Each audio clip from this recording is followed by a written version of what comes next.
Hey everybody, it's Dr. LaGreca here, and I am here with Dr. Ervolino, a very special guest. Kind of funny how we met was through a consult I was doing for a stool test because he's one of the consultants for Microbiome Labs and among other things. So he's here to talk to us about how IC, interstitial cystitis and bladder pain syndrome, is not a problem in your bladder. Okay, so you heard me, I'll say it again. I know a lot of you listening are still new to this concept, and I understand it's a different way of thinking about the body, but it is not a problem in your bladder. Okay, and I remember the day that this idea came to my brain when I was with an acupuncturist actually, and he told me the body was a closed system, and that was the first time I remember being introduced to this idea, because I used to think that it was isolated to my bladder as well. And he explained to me how the body is a closed system and how everything's interrelated. So we're going to have that conversation. But before we talk, I want to introduce him. So Dr. Frank Ervolino is a naturopathic doctor, and he's a licensed acupuncturist for about 25 years. He received his graduate degrees from Bastyr University in Washington, Seattle, Washington, and he joined the Mind Body Institute of Jupiter Medical Center after moving to Florida in 1999. So he is in Florida. So those of you listening, he is located there. He was on the Florida State Department of Health Board of Acupuncture, and he retired as chairman there. And now he serves as the senior research editor of Better Nutrition magazine. So if you guys read that magazine, he is definitely, you have articles there. I am not the editor there anymore. But oh, okay. Okay. Well, I was looking at he sent me his CV, and I was like, oh my gosh, this is a lot. So I was like, I'm trying to summarize, the key points here. But he does have a private practice, about 7,500 patients in a community acupuncture clinic. And he obviously serves as on Microbiome Labs, and American Biosciences is another place we'll talk about later. So he is nationally board certified acupuncturist. He is licensed acupuncturist. He's a licensed naturopathic doctor. He's also a doctor of naturopathic medicine. I just said that, from Bastyr. And let me see what else I can think here. There's a lot of stuff here.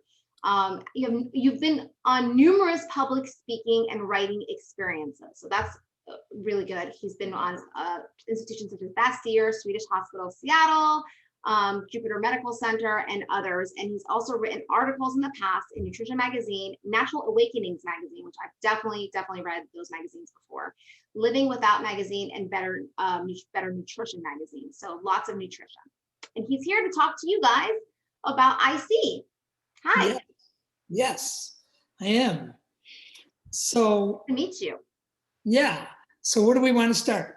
Well, first, I want you to tell us about you. Tell us about your hobbies and how you got into this field. Sure. So one of my hobbies when I was younger, like in my 20s, my late 20s, was natural health. And it was that kind of natural health from the hippie standpoint, It was in the 80s. And I had moved to Seattle, and I started to get a problem that bothered me. My butt started to itch. So I went to a proctologist, and the proctologist put a sigmoidoscopy, in there. And he goes, your colon is full of polyps. I've never seen it so full. And I'm going to schedule to have part of your colon taken out next week. And you're probably, you're a great risk for cancer. And I was this 28-year-old Seattle beer drinking guy. And I said, the heck with that. I am not getting my colon taken out next week. And I put my pants on and I walked out the office. And the guy's like, you'll probably die. I guarantee you, if you don't do anything, you'll have colon cancer, and you'll probably be dead by the time you're 55. And I said, heck with you. I'm leaving. Not good table manners. Wow. And I was getting into the elevator, and he yells, don't drink much Coca-Cola and beer.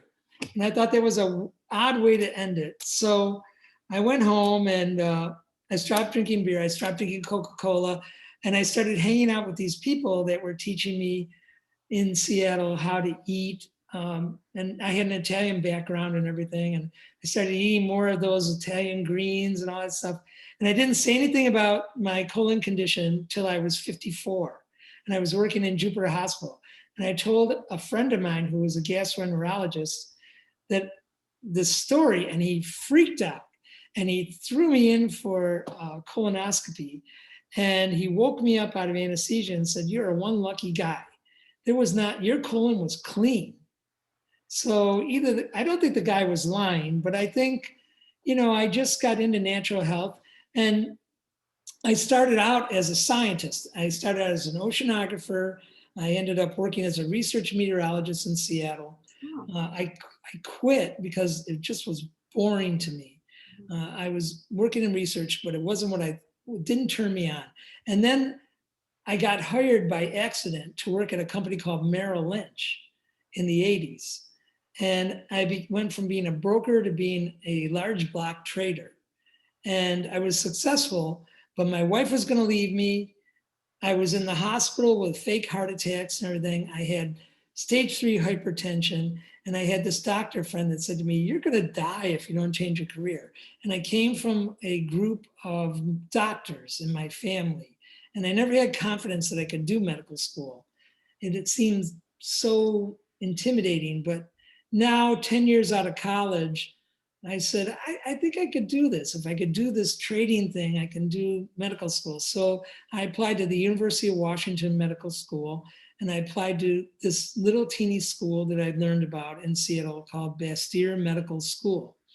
And my neighbor was director of admissions at University of Washington, and I got accepted to both, and I chose Bastyr, and I went to one day of orientation there and freaked out because it was so Mickey Mouse. And I went back and tried to get into the University of Washington, and my neighbor said, "I'm the director of admissions. You made your choice. It's the right choice. You're going to love it. Stay with it." And he was right. And I became a naturopathic doctor. And then I became an acupuncturist because some friends kept saying, "You're always interested in this Chinese medicine." yeah. Some of my acupuncture friends, and they said, "Go back to your school at night and get the degree." And I did. And then when I moved down to Florida, I was a doctor without a licensure in Florida, but I could get a license as an acupuncturist. Mm-hmm. And so that's how I got into this. My hobbies are like sailing, mountain biking, skiing. I used to climb mountains, but I'm 68 years old now, so I shouldn't be doing that. Yeah. But spending a lot of time in the backcountry with my kids, that's my hobby. That's awesome. Yeah, it's you gotta live the life we preach, right? Right, Yeah, right. for sure. Well, and we're really glad to have you here, and we're glad that you did all those academics so you can help people. That's really at the bottom line. That's the crux of what we do for a living, is really to help people, and that fills my bucket. Yeah, it really fills my bucket. And it just like you, I started off in a different field and decided this is what I wanted to do. I honestly didn't want to do IC for a while. I was in weight loss. And I just was like, I don't know. These people are in a lot of pain. Just You like don't know where you're going to get. You just don't never know. Yeah. I didn't pay attention at all in gynecology class because all these women were very progressive in my medical school. Were telling me, women's health for women's bodies. I didn't even know what it meant. But wouldn't you know it, over 25 years, I've become the go-to uterine fibroid guy, the go-to PMS guy. You just don't know where you're going to get called. I know. Well, after having IC myself for over 10 years, I kind of wanted to break from it, but it just happened. It just came on my lap, and I love it. I mean, I do. I love helping people. It's a debilitating condition, as you know, very debilitating. And speaking of that, a lot of conditions are debilitating, right? It's not just IC. IC is one of the top debilitating, but there's others out there. Let's talk about why we are seeing a rise. What do we know about the human health and disease? What's going on? Well, I think what's going on is there's a few things going on. Our society, if you look at the population curve of the world, it's exponentially taking off. We've got a lot of people in the world, and the United States is a very interesting country. It's a large country, doesn't necessarily have a population problem now, but what's happening is people are being pushed into urban settings. And what's going on in the urban settings, if you look at supermarkets, like I'm 68 years old. And if I remember supermarkets when I was a kid and supermarkets now, they're different. And one of my businesses is in natural product development. So I'm going to the trade shows and on the East Coast and the West Coast, the largest trade shows of natural products in the world. And I'm seeing what people are wanting, what people are presenting as product. And what I'm seeing is that even though we're talking about natural, we're talking about healthy, I'm still seeing a lot of processed foods. I'm seeing veggie strips that are supposed to be healthier than potato chips. I mean, potatoes are vegetable too. Yeah. I'm seeing people being forced into the interior of markets, and they're being told that we're only maintaining the exterior of the market, the vegetables, the fresher foods, because, if we could do away with it, we would be we'd be less liable for legal suits. Wouldn't have to deal with all these perishables. If we could just get you into eating out of a box, Right. that would be good. Now, there's some great strategies, as a person who's been an editor of a nutrition magazine and a doctor who's used Chinese food therapy and Western food therapy. There's some great strategies in those inner aisles. Somebody might point out to me, there's beans there, and there's quinoa there, and there's cool stuff. But we're being forced into a situation where what we're being told to eat and what we're being told to do for a lifestyle is sort of new to us. Like, I'll talk a lot about intermittent fasting. We were designed to eat twice a day. But we're being told now to eat 3 times a day. I mean, that's been going on for hundreds of years. Some people are eating 6 times a day. And 6 times a day. And now we're being told to only eat protein. Yeah. We're being told, I have a really good friend and private patient in Utah, who's only eating high fat, and you're going to kill yourself. Yeah. And then we're being told, to eat just vegetables, like vegan. But a lot of the people that are going to eat vegan don't really know how to eat vegan. They don't want to cook, and so they're eating a lot of raw food and things like that. So what's happening is or lots of pasta. Yeah. And what we're doing now is we've got greater access to information, and that's good initially. But what's happening now is that the information highway has become a way that people are trying to make a living, or corporations are trying to influence consumers, and we're being pushed in ways that are not necessarily healthy. And then also in this urban environment, people are working harder, and they're trying to balance their lifestyle, their family life, and everything. The stress levels are going up, and the ability to take care of ourselves is not really advancing the way it should. So we're finding that people are ending up with situations that result from lifestyle choices, professional choices, that are actually causing more disease. And so when I have people coming in my clinic, I'm talking to people about demystifying the whole process. Like when I was at the hospital, I would horrify the doctors. I would take people off of most of their drugs, and the people were still alive. They've been on some of these drugs for 10 years, and I'd reconstruct everything. Was I anti-pharmaceutical? No, not necessarily. Like if a person has interstitial cystitis and they have the Hunner's lesions and everything, they need some help now. They need some, but then you crawl in under the pharmaceuticals. Do I give them a Chinese herb that will increase the half-life of the steroid by 50%? Yeah, I do. Do they get a better result? Yeah, they can go longer. They can have smaller doses. And do we change their whole lifestyle? Do we change how they nourish themselves? Yeah. Can some of them get off of these drugs? Yes, some of them can. So that's how I look at why are we more diseased now? I mean, the Army, let me answer it really quickly. The Army was getting appalled by the amount of budgetary drainage, the amount of money they were spending treating 30 and 40-year-old people in their Corps for medical conditions. The Army keeps statistics of how many people get diabetes, how many people get cancer. And they're going, why is this line going up? Why are more people getting disease in the Army? And why is it breaking us financially? And they put some cancer researchers on this, and I forget their name. And the cancer researchers came back and said their serum insulin levels are high. They're higher than people have ever had before. And it's the same kind of research that we're doing as to why people are getting taller, why people are getting more cancer.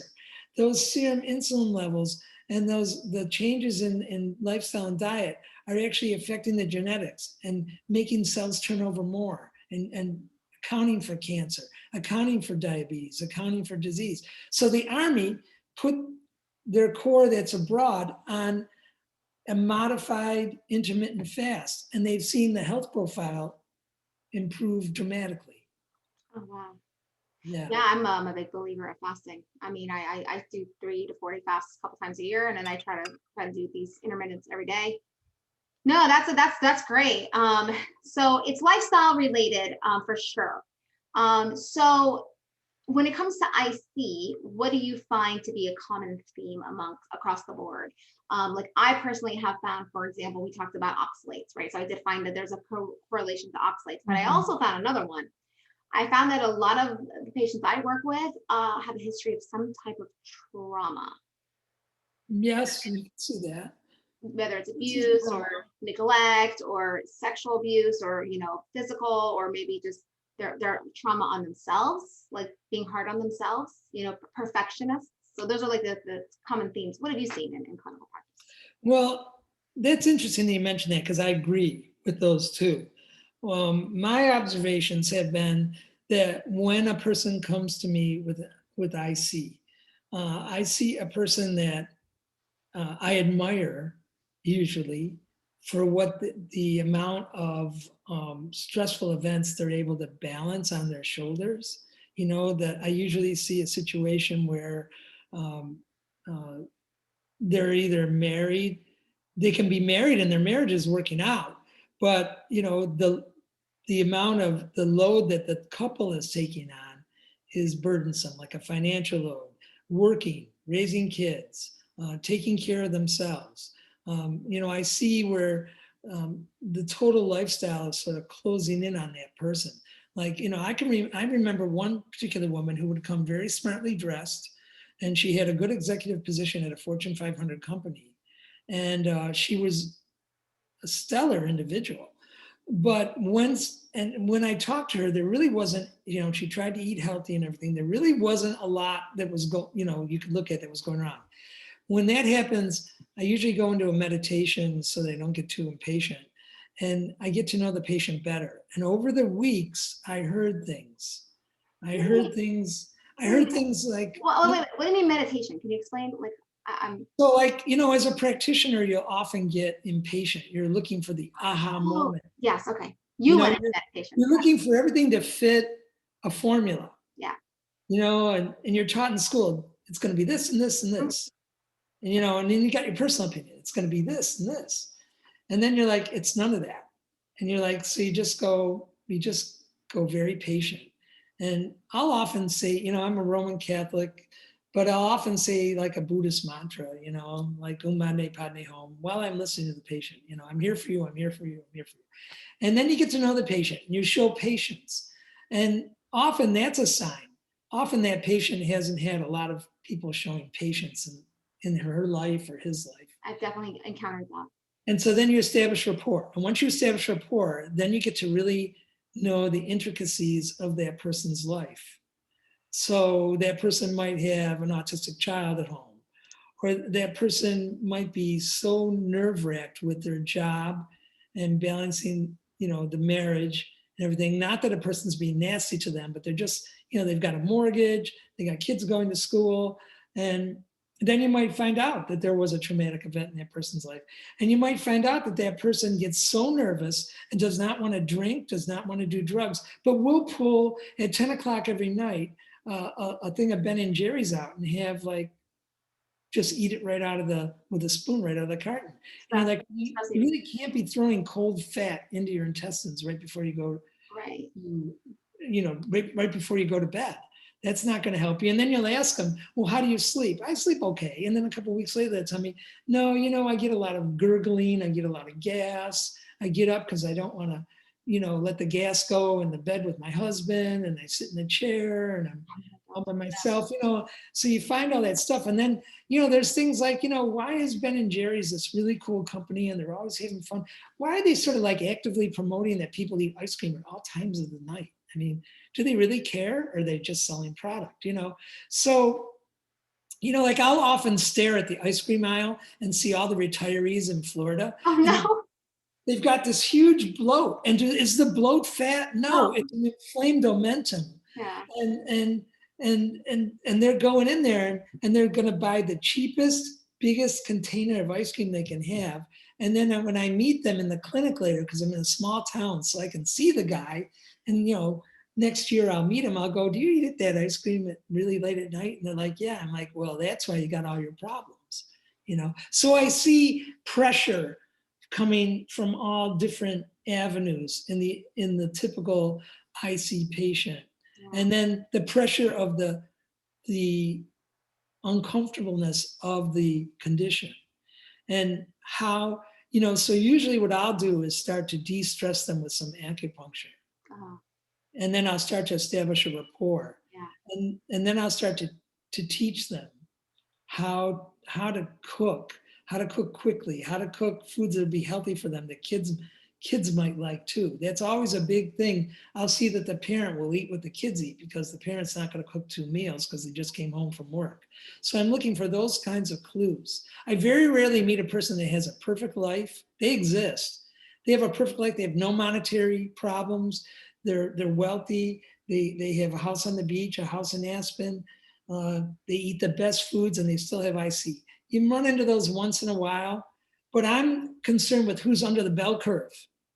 I'm not concerned with the outliers. I treat them, but I don't let them shake. Under the bell curve is people that, as our society develops along certain lines, are very under a lot of stress, and it has affected their gut microbiome. It's affected, because of that, it's affected their immune system.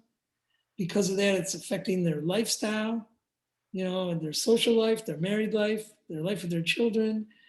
Sometimes I'll get involved with a parent's relationship with their children because it's aggravating their IC. So I'll be talking to them about how to handle their children. And I've been very successful at that. Yeah, there's a really strong, and you might know more about this with the Chinese medicine component of the body, because I know when I used to go to acupuncture, she always talk about the kidney and the liver and all that. But I noticed that when we get angry or upset, it's like the bladder is, think about it. I mean, I always use the example of an animal. When they're scared, they'll pee all over the place. Right. Connected to the brain. It's sympathetic stress, reproduction, and digestion and excretion are either compromised or overactivated, either one or the other. Right. Well, what I just described at length was actually sympathetic dominance. Yeah. What it was. But yes, the Chinese have the system of 5 elements, and they have the Chinese medicine has 6 to 7 really well-defined and many smaller undefined schools of understanding all that. And yes, stress, anger can have a reaction. It can cause fire, can cause stagnation. So she's got fire because you have a lot of heat. You have a lot of heat. That's what she's telling me. Yeah, like if you were my IC patient, Mandy, and I would tell you, and you're asking for an explanation, I would say, when I was a kid, I grew up in a rural area, and I remember a guy from the city bought a horse farm, and they raised hay, and he had the hay put in the barn while it was still wet. And I woke up at night and there was like light coming in my window and I could feel heat. The biomass of his wet hay had caused it to cause the barn to catch on fire. So like if you're stagnant, you can develop from that stagnation, nothing's moving, and you can get dampness. And if too much dampness accrues, it can make heat, damp heat. Those are the 2 words she used with me. Awesome. Yeah, UTI, interstitial cystitis, all kinds of things are damp heat. And the patient grasps onto that. And I said, we got to keep you moving. We got to make sure you're not frustrated, but we also have to keep you moving in your diet. And I use supplements to keep people moving. I don't think that a supplement is going to turn off interstitial cystitis. And I think that's where a lot of practitioners go wrong. A lot of medical practitioners, they're looking for that silver bullet. So, oh, you just stole the word out of my mouth. I use that all the time. Yeah. People want the smoking gun evidence and they want the silver bullet solution. Yeah. When people ask me, well, what's my root cause? I have a lot of people on my Instagram and also Facebook who want me to tell them what the root cause of IC is. And my answer to that is, I don't know anything about you as a person. You're not one of my patients. I can't tell you. But second of all, there is no silver bullet. It's a mixture of a complicated interaction of multiple things going on. Yeah. Right? It's like, yes. It's a web. Yes. A web. Yeah. And I want to talk about something that I know is dear to your heart. One of the ways to look at a lot of the problems, cancer is the expression of an oncogene.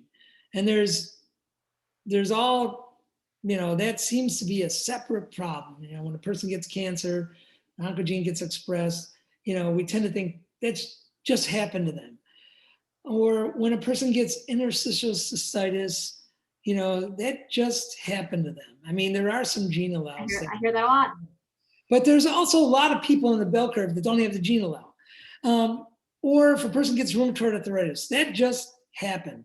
And I want to talk about for your viewers, I want to talk about a basic process of how a lot of these things can be encouraged to happen. So we have an immune system in our body, and that immune system is supposed to protect us. And that immune system is armed with many compounds and specific actions like phagocytosis and everything that are very powerful. But our immune system is sort of like the guardians on the wall. And it can be alerted in many different ways, that it has many different ways to be alerted to viruses, bacteria, conditions that are just not healthy for the body. But another function of the immune system is to make inflammatory compounds that the body uses for normal functioning. That's why the body was designed with 60% of its immune system in the intestines. So up in the ileum, up in the small intestine, we have Peyer's patches. Down in the large intestine, which is bigger, we have the gut-associated lymphoid tissue. But the white blood cell system in the intestines amounts for the majority of our white blood cell system. Outside of the intestines, we have other white blood cells that circulate the body looking for invaders. Okay, stop. Say that one more time for everyone to hear, because I always talk about the digestive connection.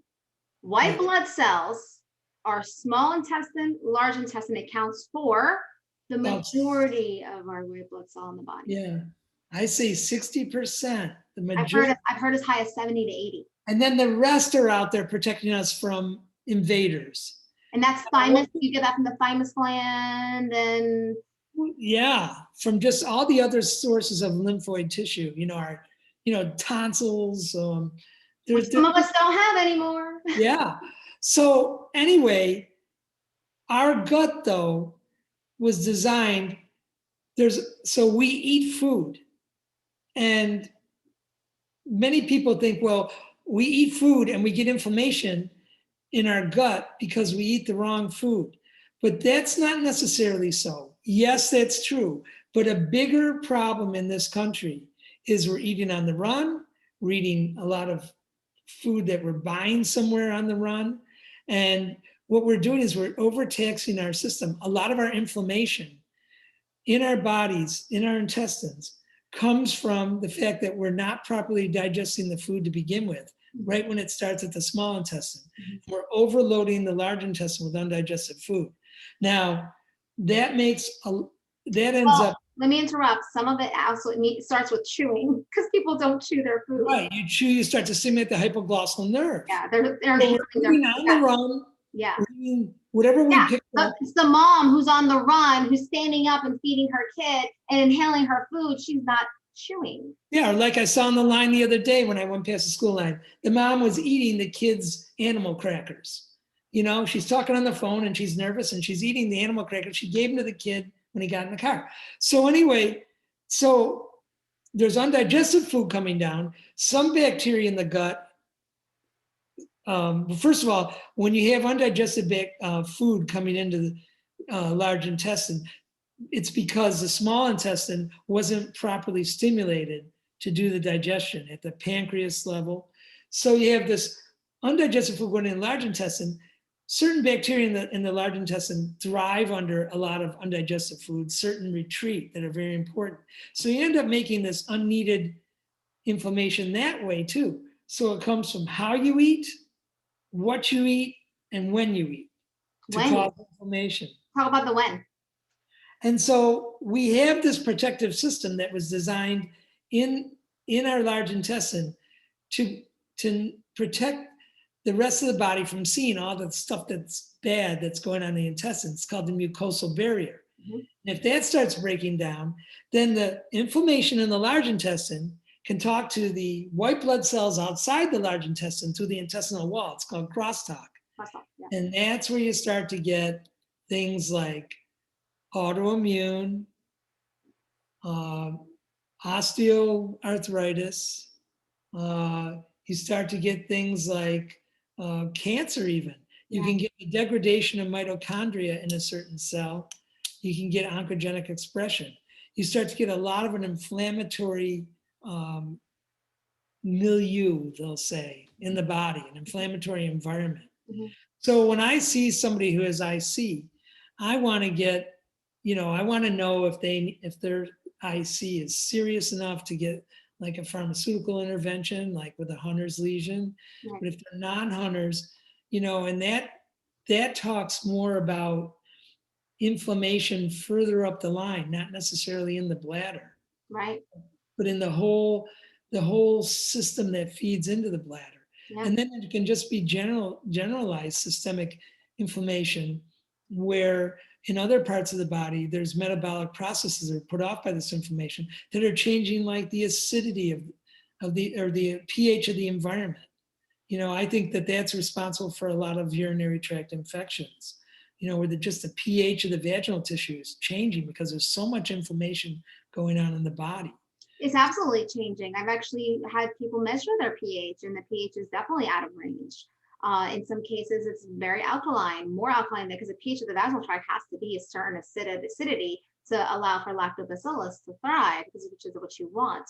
Correct. A lot of alkalinity in the patients that I work with. So the amount of inflammation that you induce in your body starts to change the microbiome in your gut, the microbiome in a woman's vaginal area, the microbiome that they're just getting into now in the bladder.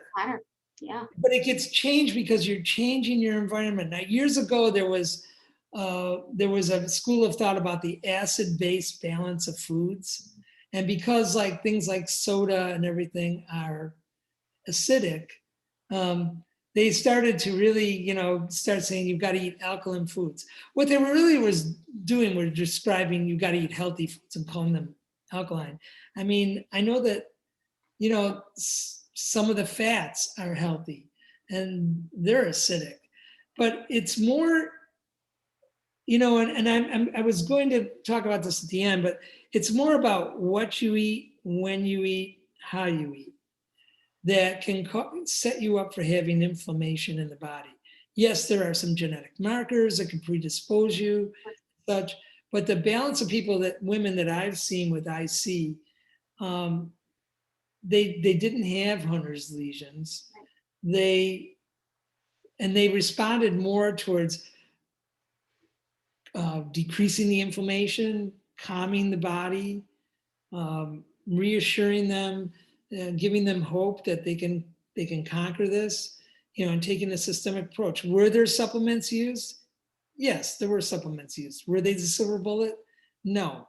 I think getting control of their lives. I mean, I can remember cases where people have changed their jobs, but they did it in a strategic way.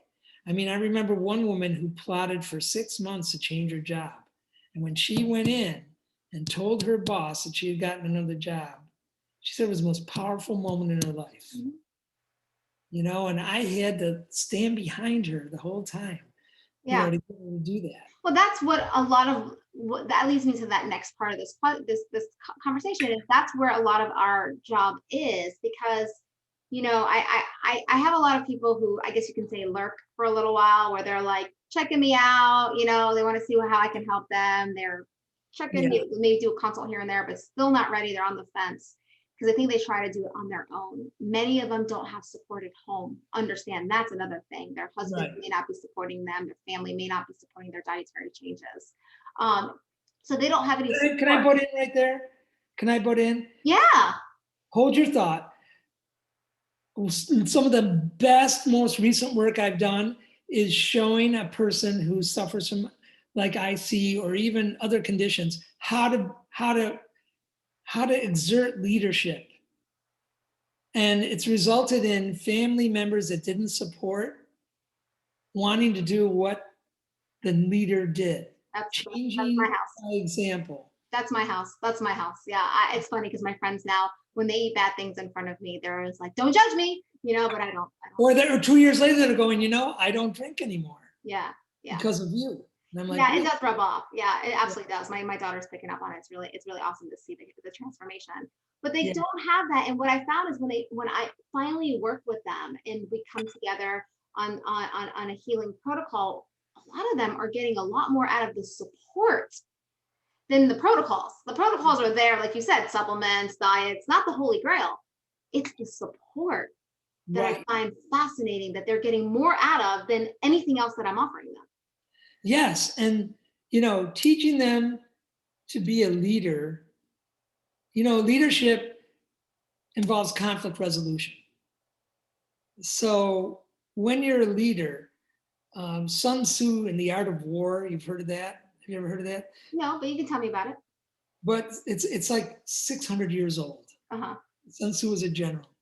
And what he did was he said, any difference of opinion is basically a battle. So any battle is basically a conflict. Mm-hmm. So resolution of conflict is an art. And it's incredibly useful in a situation like interstitial cystitis where you don't have support. So you go home and you want to embark upon a direction that's going to be healthy for you. And it's up to the practitioner to make sure it's not too radical, that it's polarizing and you're going to not have compliance. But conflict resolution, you first have to resolve a conflict between yourself and yourself internally. Mm-hmm. And after you do that, you can resolve a conflict between you and another person. Always. Like, Always. and so, that is what the practitioner like you or me has to do with the support we give. We're helping that person get to the point where they're going to realize that they've got to lead themselves out of their situation. Yes. And that might involve becoming a quiet leader at home. Like, Yeah. You eat this food, I'm going to eat this food. Yeah. And then later on, it's really interesting to see that the whole family starts to shift, starts to get healthy. Mm-hmm. And that's like a cornerstone of my work. And that's one of the coolest things about community acupuncture too, if you're talking about support. So people come into a community acupuncture clinic and they're sitting there in a huge room with like 6 or 7 other people, and they're all getting acupuncture. They're all sharing energy. They're sharing energy with strangers. And it's very quiet. I run my clinic like a sanctuary, and everybody's getting support from each other in their healing mission. And energetically, it's very important. So there's no talking or anything. Yeah, versus putting a person on a table in a room. And Oh no, don't even get me started with that one. I've done those. I'm gonna start looking for community acupuncture, but I'm glad you brought this up. I've had times where I had to go to the bathroom and I couldn't ring the bell because there was a needle on my hand. Yeah. And it hurt. So I'm sitting there like, I have to use the bathroom. And it's creepy for the practitioner it's too. Very creepy. I actually like the idea of community acupuncture. Yeah. I'm glad you brought. There's a couple near me. I'm going to start investigating them. So let's go into that topic real quick. So does acupuncture help IC? Yes, it does. It does. It can help. So acupuncture is one of the main reasons for acupuncture is the modification of neurotransmitter levels. So neurotransmitters are sort of the data that gets input to the brain that can tell the brain to, well, it can influence the brain to do amazing things. The brain can actually turn off pain, and the pain might, so the nerve says there's a condition here in the bladder that I'm going to send to you that you're going to interpret as pain. Acupuncture can actually, in some cases, not guaranteed, tell the brain, okay, we've got enough of that signal. You don't need to interpret it anymore. Right. So you can reduce pain. You can reduce stress by modifying neurotransmitter levels. I mean, it's creepy how much you can reduce stress. I mean, I can take a person who doesn't even want to be there and is snoring in 5 minutes. Mm-hmm. So I cry. I always cry whenever they put the one right here on my head. Emotional release, yeah, you can do. So yes, acupuncture can help on several different levels. You can actually improve digestion with acupuncture. I mean, it can't go the full way. Like when a person comes in and says, I have a neck ache, and they're like standing there like this. I'm like, look, acupuncture can lessen the pain, but it can't make the shoulder go down. We've got to look at ways to do that. Yeah. So acupuncture is not the holy grail, but it is a great adjunct to treating a person with interstitial cystitis. But if they can find a community clinic, they should go to a community clinic. I'm not a big proponent of it, but the reason why is community clinics charge less so the patient can get more care. Mm-hmm. And well, they're sharing their energy anyway. They're sharing the energy, but an IC patient needs weekly acupuncture, and they need to be able to afford it. Yeah. So that's the reason why I'm big on finding a community clinic near you if you're a patient. So okay. That's good to hear. I'm sure they're listening. So if you guys Chinese herbs can help too. Yeah. And they can to lower the heat. That's what she lower the heat or even improve the digestion, which goes back to the fact that, when I see an IC patient, I'm going to look at their digestion, because that's where most of the inflammation in the body is coming from. And if their protective measures in the intestines have broken down, there's so much crosstalk. That's how autoimmune conditions happen. Yeah. The white blood cells are so confused by all the information that's being given them that they just start shooting everywhere. Yeah. They don't. Digestive problems are rampant amongst my patient population. So let's finish here with one final question here. If you can give someone 3 things I see the 3 tips that they can do right now, what would it be? Number 1, pay attention to what you eat and when you eat. Okay. Number 2, find an advisor whom you trust and stay with them. Don't go from here to there, and don't keep trying a new thing every other week. Don't go into your practitioner and go, what do you think of this chiropractor? Stick with your practitioner if you trust them, and stay in it for the long haul. And then the third thing is examine all stressful aspects of your life and believe you can change them all. Those are the things I tell my patients. Symptoms are signals that something has to change. Yeah. That's why I get an advisor, because the advisor can separate lifestyle from, diet, from lifestyle stress, can point out where there might be some physical things that set you up for this. Yeah. I call myself a health investigator, also the navigator. Yes. I'm your pilot, I'm your investigator, but you're doing the work. Right. You're doing the work. I'm showing you where to go or giving you suggestions, but that's another thing. You might go this way and realize that's not the right direction. And together we decide to change the course. Right. Your intuition as a patient is very important, especially women's intuition. I'm a man who's dealt with a lot of women and learned the Chinese medical aspect gives a lot of insights to the abilities of women, the yin strengths. And so I've learned to get freaked out by a woman's intuition. And when I see a woman patient that's new that comes in that has sort of is not believing in her intuition, I'll go into a whole little talk about, I want your intuition to be a part of the solution. Yeah. So, but symptoms are That's still, awesome. Actually, it's a very powerful statement you just made.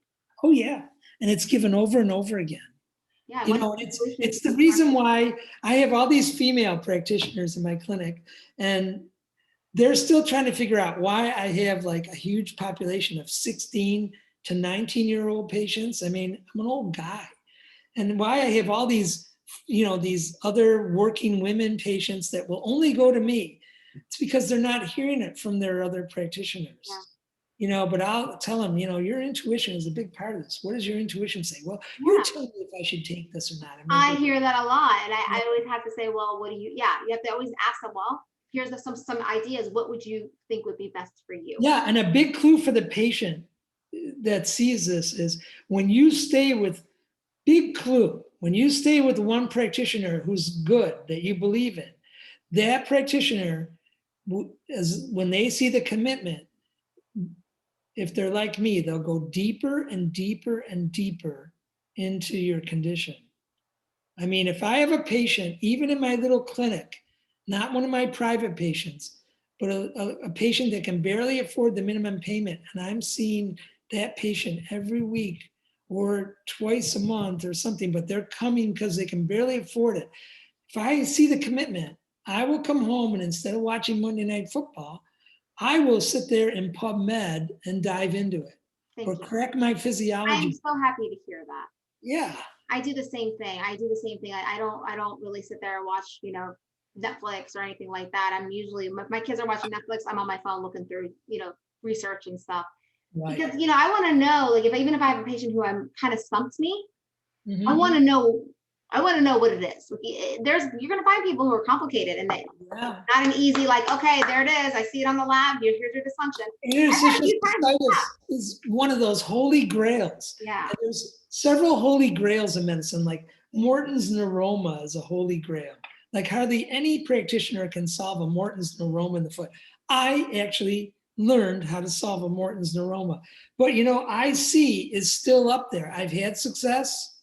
I've mainly lost my patients to other practitioners that would guarantee success, and then the patient's ashamed to come back. Some do, you know, but I've had a lot of success mainly from getting their patient to have a less inflammatory and less stressful lifestyle. And always look to sleep.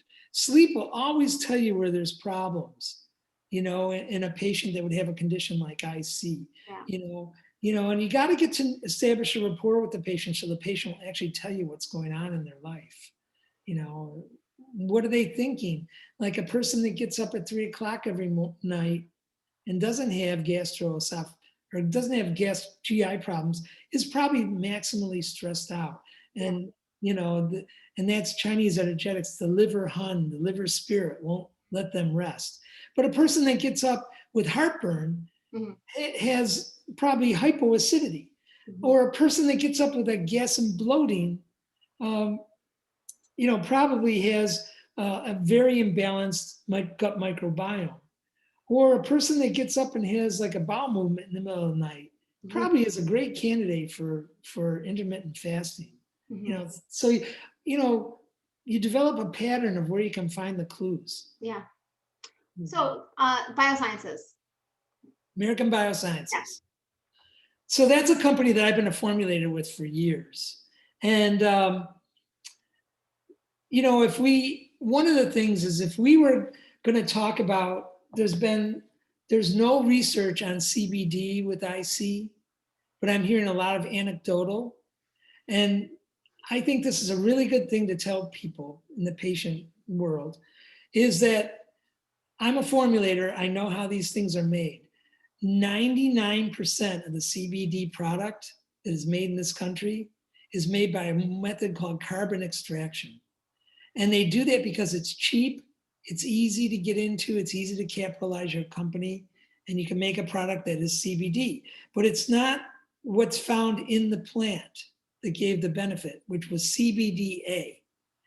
It's CBD1 and CBD2, which are man-made products. Oh. And what they do is they irritate the cannabinoid receptors, which are part of the nervous system in the body. Okay. And I don't think they give good results for irritating the CBD system is not the way I would go for an interstitial cystitis patient. But CBDA upregulates the cannabinoid system, makes the system work a little smoother. And in the cannabinoid system are things that will relieve pain, shut off the pain receptor, can relieve an inflammatory response. I'm not talking about taking inflammation down. I'm saying let's attenuate the inflammatory response to make the patient more comfortable. Mm-hmm. And what we did at this company, American Biosciences, was we took 10 years to research using hemp. And we established a plant out in California that works with the farmers in California. And we made a CBD extract using food grade solvents that is so pure, it actually still has the chlorophyll in it. All it's minus is the protein, which will cause a lot of allergic reactions. And it's minus the fiber. And that's this product, it's called Complete Spectrum, that I'd like to get you to start using with patients. Okay, yeah, I would love It's to. a professional product. I like to try it too. And then a lot of people are using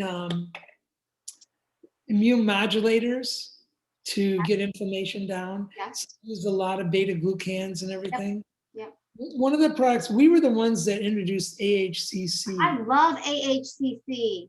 Yeah, we introduced it into the country from Japan. This is the most stolen product in vitamin shop history.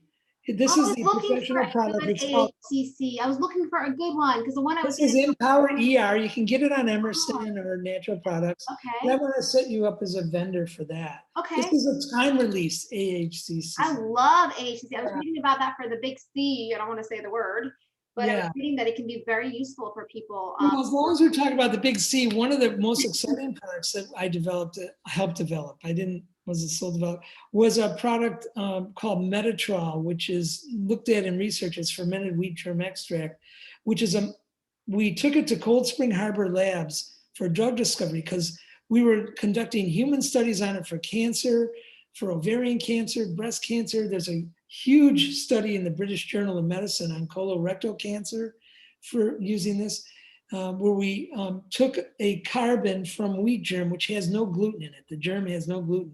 No gluten. We fermented it with Saccharomyces yeast and made it in a ring with a big name. And we developed this product that we sell now professionally. And I don't have it here. I don't have something to show you, but it's called Metatrol. And we took it to Cold Spring Harbor Labs, where James Watson has that lab. And he won the Nobel Prize for DNA with Watson and Crick. And we did drug discovery on it. We found out it had a very active molecule for resuscitating mitochondria, which is real big in a lot of the processes that are either hunters or non-hunters that feed IC. There has to be mitochondrial damage for these things to happen. Oh, absolutely. I don't know if you know Dr. Brian Walsh. He talks a lot about mitochondria. If your mitochondria aren't producing ATP and energy, then everything else falls downhill. I mean, think about it. Your cells rely on it. Your tissues rely on it. So a lot of organs. Yeah, a lot of autoimmune or oncogenic expression for cancer revolves around tearing down the mitochondria.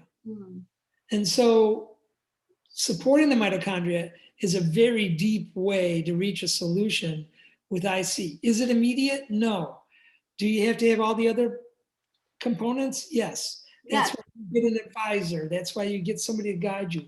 But it's called Metatrol, and I've recently championed a price reduction in it. We're making it out in California, and so. And that's all within the dispensary, the American Biosciences. Yes. Okay. Yes, it is. It all is, and I'd like to set you up as a vendor. I love it. Those products. Yeah, I want to dive in. I'm going to try it myself. I always try things before my patients do. So I'll get you some samples. I'd love to try it. So Well, this is awesome. Thank you so much for this wonderful interview. We had, we got several people watching, and I'm hoping you guys enjoyed it. It's always enlightening to have these guest speakers, and I'm excited. I'm excited about your CBD. I didn't even know you didn't tell me about that earlier. So Oh yeah, I didn't tell you about it at all. It is the top CBD right now. It's very interesting. I mean, I'm getting calls all over from people that yeah. Get it. So yeah, we make that in California too. You have to make it immediately after the Salinas farmers pick the hemp. You have to make it within hours, and it's an incredible product. But I'll tell you what I'd like to do in the future. I'd like to get back on. And what I'd like to do is I'd like to take some really tough questions from some patients. Okay. I love that stuff. Yeah. All right. A Q&A? Yeah, bring it. All right. We could do like a tougher the better. A Zoom Q&A. We could do like a little Zoom Q&A. I would love it. I'll set it up. All right. I'd love to have you. All right. Well, it's great talking to you, and then we will be in touch for sure. All right. Take care. Bye-bye. Bye.